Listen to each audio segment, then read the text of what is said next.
Bismillahirrahmanirrahim. Assalamualaikum warahmatullahi wabarakatuh. Selamat pagi, salam sejahtera. Ibu bapak yang saya hormati, selamat bertemu kembali dengan saya, Husnul Khotimah, Kepala SMA Negeri 4 Kota Malang. Pada tahun 2020, saat saya masih bertugas di SMA Negeri 10 Malang, saya telah menyusun instrumen supervisi pembelajaran daring. Dan dalam kesempatan ini, saya akan menyampaikan instrumen supervisi dalam pembelajaran tatap muka terbatas yang sudah saya susun. Perlu saya sampaikan bahwa sejak tanggal 6 September di SMA Negeri 4 Malang telah melaksanakan pembelajaran dengan tatap muka terbatas. Dan dalam melayani peserta didik 100%, guru di SMA Negeri 4 Malang telah melaksanakan pembelajaran dengan moda hybrid learning.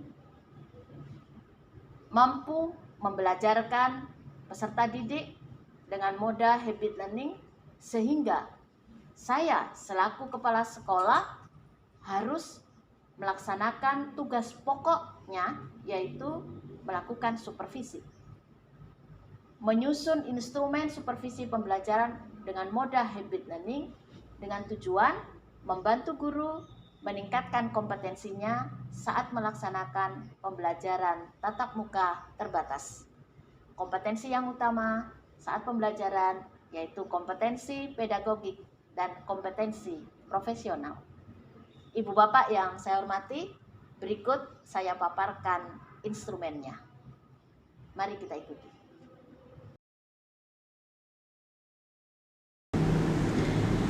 Inilah supervisi PTM terbatas seperti halnya pada supervisi pembelajaran daring.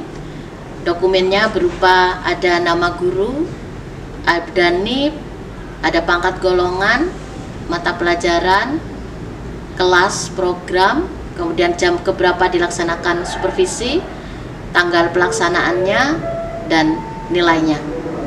Ini adalah contoh yang sudah saya laksanakan di SMA Negeri 4 Malang dengan nama guru Dr. Andes Gunarta MPD, NIP-nya 19501210303-106, kemudian pangkat golongan pembina 4A, mata pelajaran biologi, kelasnya 10 MIPA 1, pada jam ke-12, tanggal pelaksanaan supervisinya tanggal 20 September 2021 dengan nilai 88,75. Kegiatan supervisi diawali dengan prasupervisi. Nah, sebelum kegiatan prasupervisi kita harus memiliki jurnal kegiatan supervisinya yang mulai prasupervisi, kunjungan kelas, pasca supervisi, dan tindak lanjut.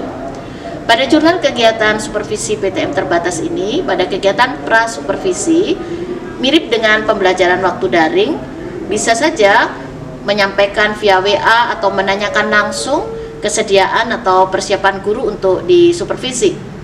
Bisa bertemu langsung dengan guru, kemudian menjelaskan format penilaian kegiatan supervisi tatap muka terbatas, kemudian menerima perangkat pembelajaran dari guru bisa melalui email atau langsung diserahkan kepada kepala sekolah, kemudian melakukan penilaian terhadap perangkat pembelajaran yang sudah diterima dari guru. Setelah itu tahap kunjungan kelas, kepala sekolah datang ke kelas mengisi format kunjungan kelas. Bisa juga kunjungan kelasnya ini kepala sekolah ketika misalnya merasa kurang enak badan bisa melakukan di rumah, kemudian secara virtual melakukan supervisi. Kemudian setelah kunjungan kelas adalah pasca supervisi, menyepakati waktu pertemuan dengan guru untuk melakukan refleksi, bisa langsung di sekolah atau bisa juga melalui virtual meet. Kemudian kepala sekolah menyampaikan pembinaan atau bantuan, setelah itu melaksanakan tindak lanjut dari program supervisi yang telah dihasilkan. Ini adalah contoh bagaimana jurnal yang sudah dilaksanakan di SMA Negeri 4 terhadap guru yang bernama Bapak Gunarta, yaitu pada hari Senin tanggal 13 September 2021 itu prasupervisi. Saya langsung bertemu dengan beliaunya, menanyakan kesediaannya untuk disupervisi. Kemudian beliau menyampaikan bersedia dan akan disupervisi di kelas 10 MIPA 1 pada jam ke-1-2 di hari Senin tanggal 20 September 2021. Kemudian saya mengirimkan format penilaian prasupervisi. Kemudian setelah itu saya menerima perangkat pembelajaran dari guru melalui WA. Nah, ternyata Bapak Gunarta itu sudah menyiapkan lesson design-nya terkait dengan kegiatan pembelajaran. Jadi berupa lesson design, boleh juga sih berupa RPP. Nah, ini era Merdeka Belajar, boleh saja perangkatnya RPP atau berupa lesson design. Materi yang akan dibelajarkan adalah materi virus. Kemudian saya menerima juga link pembelajaran saat tatap muka terbatas. Nah, link ini adalah untuk melayani siswa-siswa yang ada di rumah. Kemudian pada hari Senin 20 September 2021 saya melaksanakan kunjungan kelas, mengisi format penilaian saat kunjungan kelas. Nah, format penilaiannya kebetulan karena saya langsung di kelas. Selanjutnya setelah acara supervisi dilanjutkan dengan pasca supervisi, yaitu langsung disepakati karena Pak Gun waktu itu masih ada jam pembelajaran lanjutan, sehingga pasca supervisinya itu disepakati besok harinya pada tanggal 21 September 2021. Nah, kemudian pada saat sudah ditentukan waktunya, kepala sekolah menyampaikan pembinaan atau berupa bantuan, kemudian menyampaikan tindak lanjut yang akan dilakukan oleh kepala sekolah. Selanjutnya, ini adalah format atau instrumen kegiatan pra-supervisi pelaksanaan tatap muka terbatas. Yang pertama adalah guru bersedia disupervisi, kemudian guru menginformasikan aplikasi virtual yang digunakan saat kegiatan supervisi tatap muka terbatas. Kemudian guru telah mempersiapkan dokumen administratif yang dibutuhkan selama kegiatan pembelajaran tatap muka terbatas, meliputi daftar hadir peserta didik yang di sekolah maupun yang berada di rumah, serta jurnal mengajar digital. Kemudian guru menyiapkan perangkat pembelajaran meliputi silabus, RPP atau lesson design, lembar kerja kalau ada, kemudian media, alat evaluasi yang dilakukan selama kegiatan pembelajaran dengan tatap muka terbatas. Selanjutnya guru menginformasikan kepada kepala sekolah selaku supervisor secara detail mengenai situasi pembelajaran yang akan dilaksanakan. Jadi bagaimana jumlah peserta didiknya, karakteristik peserta didiknya di kelas 10 MIPA 1, setting kelasnya seperti apa, apakah dilaksanakan pembelajaran cooperative learning, medianya, alat evaluasinya yang digunakan selama pembelajaran dengan tatap muka terbatas. Kemudian guru juga menjelaskan secara detail terkait dengan kegiatan pendahuluan yang akan dilakukan, kegiatan inti dan kegiatan penutup selama pembelajaran tatap muka terbatas sesuai dengan perangkat pembelajaran yang telah disusun.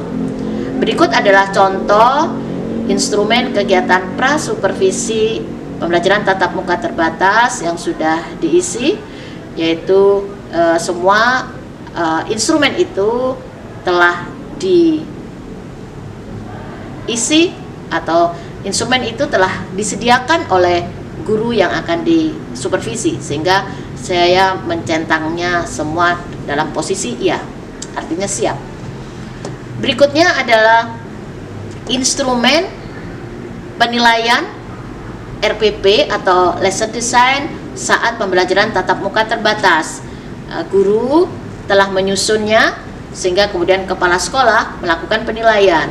Pertama adalah melihat aspek kesesuaian tujuan dengan indikator pencapaian kompetensi, kemudian kelengkapan kata kerja operasional yang digunakan itu dapat diamati dan diukur, kemudian kelengkapan tujuan pembelajaran, kesesuaian materi pembelajaran dengan kompetensi dasar indikator yang akan dicapai, kemudian apakah materi pembelajarannya tergolong esensial, kemudian apakah materi pembelajarannya juga diarahkan pada manfaat di masa kini dan masa depan.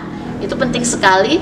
Kemudian kelengkapan bahan ajar sudah sesuai dengan kebutuhan saat pembelajaran dengan tatap muka terbatas.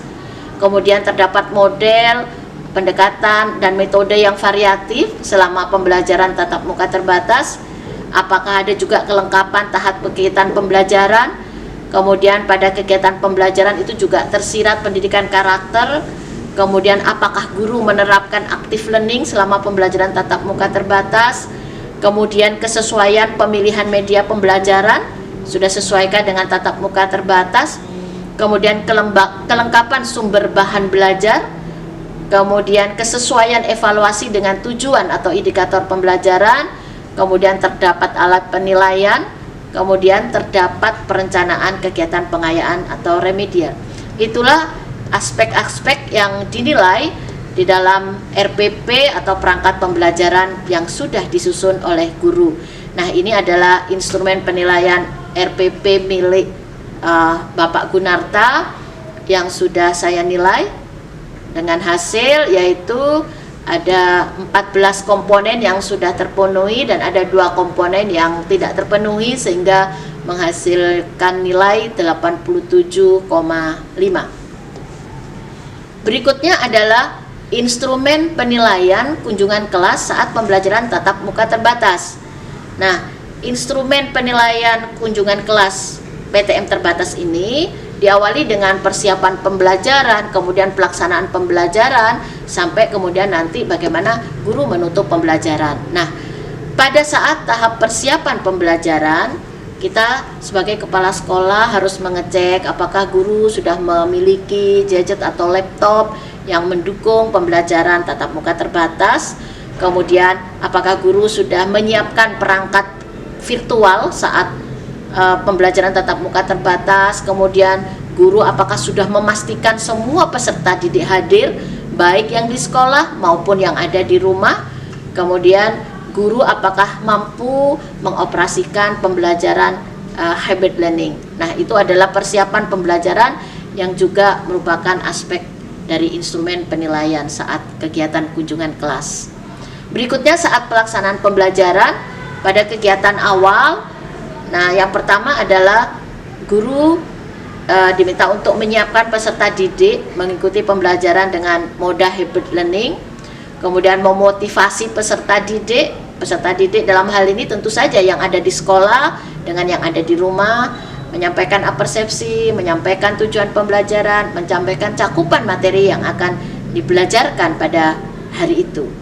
Kemudian saat kegiatan inti, kepala sekolah mengecek apakah guru telah mampu mengajak peserta didik menyusun pengetahuannya sendiri, memecahkan masalah yang terkait dengan materi esensial yang akan dipelajari. Jadi filosofi yang digunakan dalam hal ini adalah filosofi konstruktivisme, karena ini yang diharapkan. Jadi anak-anak tidak dianggap sebagai kelas yang kosong, tapi mereka sudah punya bekal pengetahuan sebelumnya dan diminta untuk menyusun pengetahuannya sendiri terhadap masalah yang mereka hadapi dalam proses pembelajaran yang terkait dengan materi. Kemudian, apakah guru mengkaitkan konsep materi pembelajaran pada kehidupan masa kini dan masa depan supaya anak-anak lebih tahu manfaat belajar materi ini untuk apa? Nah, seperti itu, baik saat ini maupun di masa yang akan datang. Kemudian, menerapkan active learning. Guru perlu menerapkan active learning, kemudian menumbuhkan kebiasaan positif atau karakter saat pembelajaran tatap muka berlangsung. Misalnya kebiasaan positif ketika yang di rumah harus membuka kamera, itu adalah bagian dari karakter.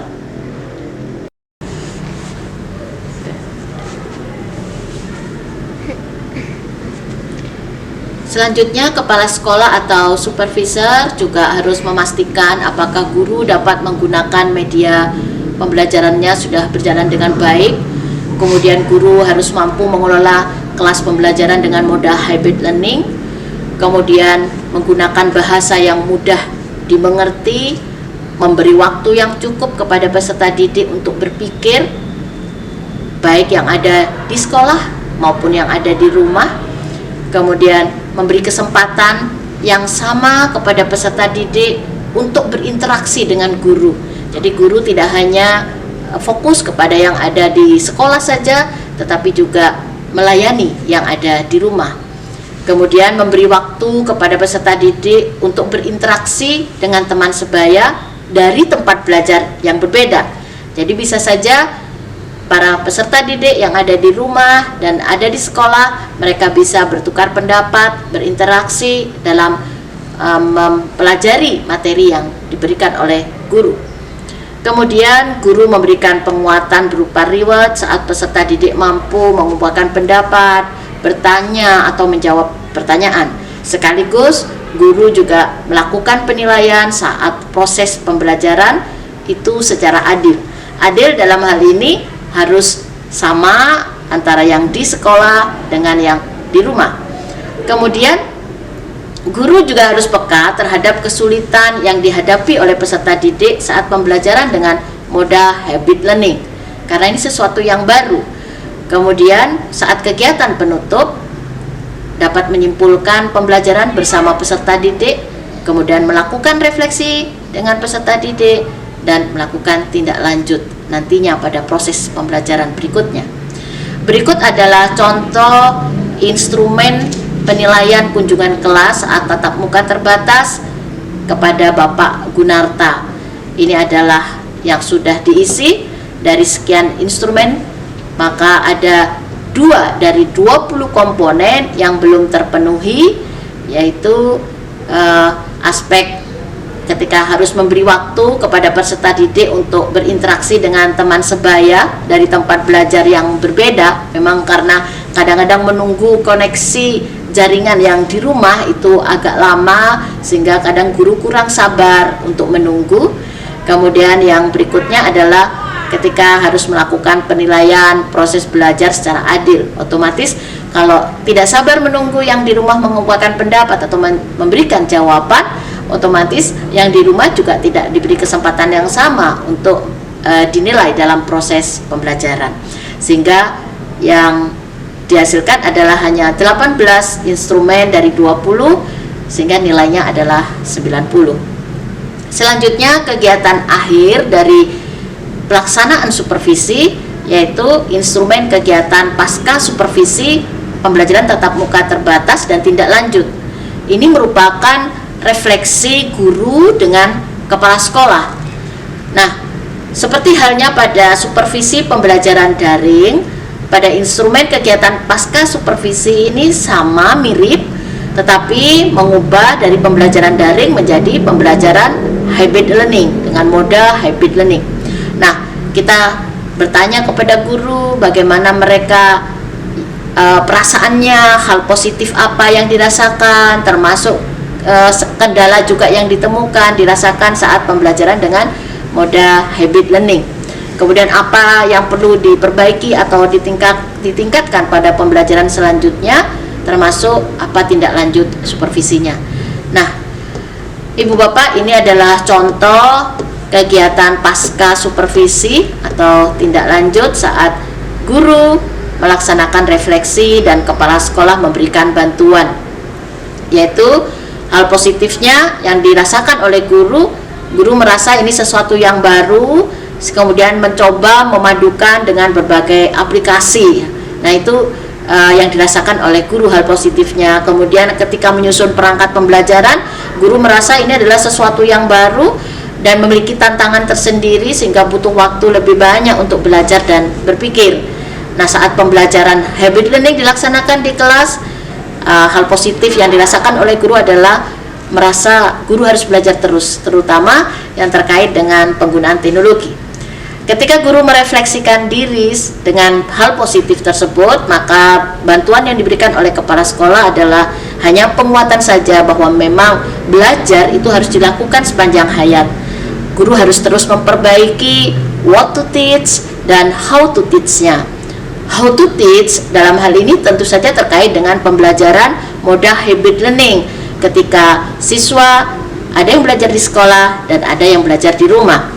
Kemudian untuk yang terkait masalah teknologi, bisa bekerja sama atau belajar bersama dengan tim IT yang ada di SMA Negeri 4 Malang, juga kepada guru teman sejawat yang memang mahir dalam teknologi atau penggunaan perangkat IT. Kemudian kendala yang dirasakan oleh guru saat pembelajaran dengan moda hybrid learning, yaitu dalam hal persiapan pembelajarannya dia merasa memang ini sesuatu yang baru, jadi perlu belajar karena sesuatu yang baru itu pasti membutuhkan tantangan tersendiri untuk bisa mempersiapkannya, karena tidak seperti pembelajaran daring yang memang murni semuanya berada di rumah, tetapi ini bagaimana guru mampu melayani yang ada di rumah dan melayani yang ada di sekolah. Kemudian saat menyusun perangkat pembelajaran, menurut guru kendalanya adalah ternyata banyak yang harus dipikirkan karena melayani peserta didik di 2 tempat dan berharap semua itu bisa terlayani dengan baik, semua bisa mengikuti proses pembelajaran dengan baik. Nah, itu merupakan kendala atau sesuatu yang memang harus terus dipikirkan oleh seorang guru. Kemudian saat proses pembelajaran berlangsung dengan moda hybrid learning, nah kendalanya kadang-kadang yang ditemukan oleh guru menurut penuturan Pak Gunarta itu adalah perangkat virtualnya kadang-kadang mengalami masalah. Mungkin jaringan yang ada di sekolah ya, kemudian kadang-kadang memang ada trouble dan peserta didik yang di rumah otomatis tidak bisa terlayani dengan baik. Kalau yang di sekolah meskipun perangkat virtualnya bermasalah, yang di sekolah tetap bisa belajar dengan baik. Nah, ini bantuan yang diberikan oleh kepala sekolah yang terkait dengan persiapan pembelajaran hybrid learning, menyusun perangkat pembelajaran, dan saat pembelajaran dengan mode hybrid learning itu dilaksanakan, kepala sekolah menyampaikan perlu belajar tetap dengan tim IT, kemudian sebisa mungkin proporsional dalam melayani peserta didik yang di rumah dan di sekolah, memberi kesempatan belajar yang sama kepada mereka. Kemudian terkait perangkat virtual, ya perlu dicek terhadap perangkat-perangkat virtual yang akan digunakan saat pembelajaran. Kemudian apa yang perlu diperbaiki ditingkatkan pada pembelajaran selanjutnya menurut refleksi guru, beliau menyampaikan bahwa belajar membuat pembelajaran dengan moda hybrid learning itu yang interaktif dan semua peserta didik terlayani dengan baik. Nah, ini menurut saya sebagai kepala sekolah tentu ini harus didampingi oleh tim IT yang ada di sekolah. Kemudian tindak lanjut dari kegiatan supervisi, menurut guru dari hasil refleksinya tadi, dia merasa perlu memperbaiki RPP dengan pembelajaran tatap muka terbatas, kemudian belajar juga macam-macam aplikasi yang menunjang saat menggunakan moda hybrid learning. Nah, saat kegiatan menyusun perangkat pembelajaran, tentu kepala sekolah harus mendampingi menyusunnya, dan dengan tim IT guru perlu belajar macam-macam aplikasi, dan disepakati dari tindak lanjut supervisi bahwa kegiatan supervisi yang selanjutnya itu adalah dilaksanakan di bulan November tahun 2021. Di situ ada catatan Ibu Bapak terkait dengan hasil refleksi bahwa perangkat pembelajaran sebenarnya yang dibuat oleh Pak Gun sudah dilengkapi juga dengan lesson design. Selain RPP juga sudah baik, proses pembelajaran juga sebenarnya sudah baik, cuma perlu adaptasi saja, mengajar dengan peserta didik yang berada di 2 tempat. Kemudian tentu saja nanti akan melaksanakan tindak lanjut supervisinya. Berikut ini adalah dokumentasi saat kegiatan supervisi Ibu Bapak. Nah, ini dokumentasi yang pertama adalah kegiatan prasupervisi. Nah, ini saya bertemu langsung dengan Bapak Gunarta pada kegiatan prasupervisi. Kemudian yang berikutnya ini saat saya melakukan kegiatan kunjungan kelas, Pak Gunarta melaksanakan moda pembelajaran dengan hybrid learning. Ternyata Pak Gunarta menggunakan gadget, kemudian juga ada laptop di kelas pembelajarannya. Kemudian yang terakhir ini adalah kegiatan pasca supervisi. Untuk kegiatan pasca supervisi kita rileks saja, jadi karena di situ sifatnya pembinaan, ini saya lakukan di ruang guru, tidak di ruang kepala sekolah, sehingga di situ ada interaksi antara kepala sekolah dengan guru yang lebih leluasa untuk menyampaikan hasil-hasil dari kegiatan supervisi dengan situasi yang tidak terlalu formal, tetapi yang penting tujuan dari pelaksanaan pasca supervisi itu apa bisa tercapai. Ibu Bapak yang saya hormati, itulah rangkaian instrumen supervisi pembelajaran dengan moda hybrid learning. Perlu saya sampaikan bahwa yang saya hasilkan belum tentu yang terbaik. Tetapi saya yakin instrumen tersebut memiliki manfaat untuk para kepala sekolah dan atau para supervisor yang melaksanakan supervisi dalam proses pembelajaran. Selain untuk kegiatan supervisi, instrumen tersebut dapat digunakan sebagai instrumen dalam kegiatan penelitian saat pelaksanaan tatap muka terbatas. Juga untuk menghasilkan karya ilmiah yang lain seperti best practice. Selamat melaksanakan supervisi. Salam sehat selalu. Sampai bertemu di lain kesempatan. Saya akhiri. Ihdinas Shiratal Mustaqim.